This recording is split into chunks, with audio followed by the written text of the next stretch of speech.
ഈ പൊതുപ്രവർത്തനവുമായി തെരുവിലൂടെ ഇപ്പൊ ഇങ്ങനെ നടക്കുന്നത് ഈ മലയാളിയില്ലേ, ഈ മലയാളിയുടെ ഔദാര്യമാണെന്ന് KT ജലീലെ നീ മറന്നു പോകണ്ട. നിങ്ങൾക്ക് എന്നെ തോൽപ്പിക്കാൻ നിങ്ങൾക്ക് ജീവനുള്ളിടത്തോളം കഴിയില്ല. ആ ഉറപ്പ് എനിക്കുണ്ട്.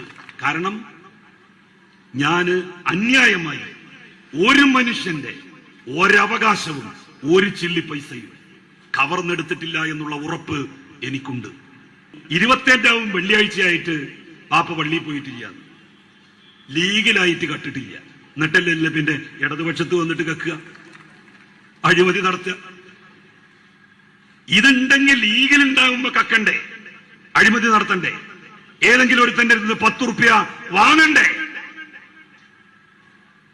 അങ്ങനെ ചെയ്തിട്ടില്ല. എന്നിട്ടല്ലേ ഇപ്പോ ഇടതുപക്ഷത്ത് വന്നിട്ട് നടത്തുക. ഫിറോസ് ഒന്നും കഴിഞ്ഞ തവണ സത്യത്തിൽ അബ്ദുറഹ്മാന് വലിയൊരു സേവന ചെയ്തത്. ഇവനെ പോലുള്ള ആൾ അവിടുന്ന് ജയിച്ചു വന്നിരുന്നെങ്കിൽ പ്രതിപക്ഷത്താണെങ്കിലും എനിക്ക് പ്രശ്നമാവില്ല. സെക്രട്ടേറിയറ്റിന്റെ ആധാരം പണയപ്പെടുത്തിങ്ങാണ്ട് ഒരു 4 കമ്പനി അമേരിക്കയിൽ തുടങ്ങാൻ വേണ്ടി നോക്കുക. ആ ജാതിയാണ് ആൾക്കാർ.